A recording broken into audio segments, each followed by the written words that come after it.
যে আপনারা অলরেডি মনে জেনে গেছেন যে আমাদের বৈষম্য বিরোধী আন্দোলনে যে আহত বা যারা ছিল তাদের 100 জনকে সম্ভবত পুলিশ চাকরি দেওয়া হবে। তো আমার সেই দিকে চিন্তা করলে পরে না না না সারা দেশে তো একজন হলেও তো আমি আমার এই জেলাতে পাবো, তাই না? তো আমি চিন্তা করতে হবে তাকে যদি আমি মানে আপনাদের সঙ্গে লিঙ্কটা করার জন্য, কারণ তার চেয়ে বেশি সেন্সিটাইজ, তার চেয়ে বেশি ভুক্তভোগী তো আমরা কেউ না। হ্যাঁ, তাকে যদি আমি ফোকাস করি বা করতে পারি, আচ্ছা, আর তাকে যদি এটা এটা আমার একটা জাস্ট আমার চিন্তা কিন্তু বলছে, এটা কিন্তু আমি তাৎক্ষণিক বললাম যে এই মানুষটার চেয়ে বেশি ভুক্তভোগী, এই মানুষটা বেশি আবেগের জায়গাটা, এর মানুষের চেয়ে বেশি তো আর কেউ না।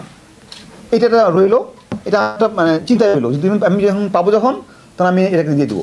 আর এর অ্যাবসেন্সে ইনশাল্লাহ আগামী মাসের ফার্স্ট উইকের দিকে কিংবা এই মাসের শেষ দিকেই আপনার এডিশনাল স্পিক ক্রাইম আমরা পাবো। আমাদের একটা অফিসার আসতেছে এডিশনাল স্পিক ক্রাইম, ও পদাধিকার বলেই কিন্তু এইটাতে থাকে। আমার এডিশনাল স্পিক ক্রাইম আসলে পরেই অনেক সমস্যার সমাধান হয়ে যাবে আপনাদের, আমি আশা করতেছি। এখনই আপনার আগের মতো করে সার্ভিস দিতে পারবো এটা বলতে পারতেছি না, তবে কত দ্রুত ওই জায়গায় পৌঁছানো যায় সেটা এটা আমি করবো।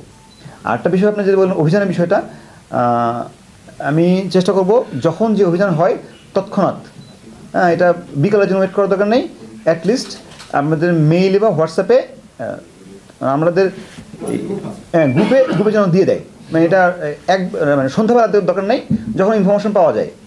এটা আপনি বলতেছেন, আপনি তো ওই ওসি সাহেব তো আপনার সরাসরি আপনার সঙ্গে লায়াবল না, আমি তো পাই পরের দিন সকালবেলা, তার মানে সেন্সিটাইজ না।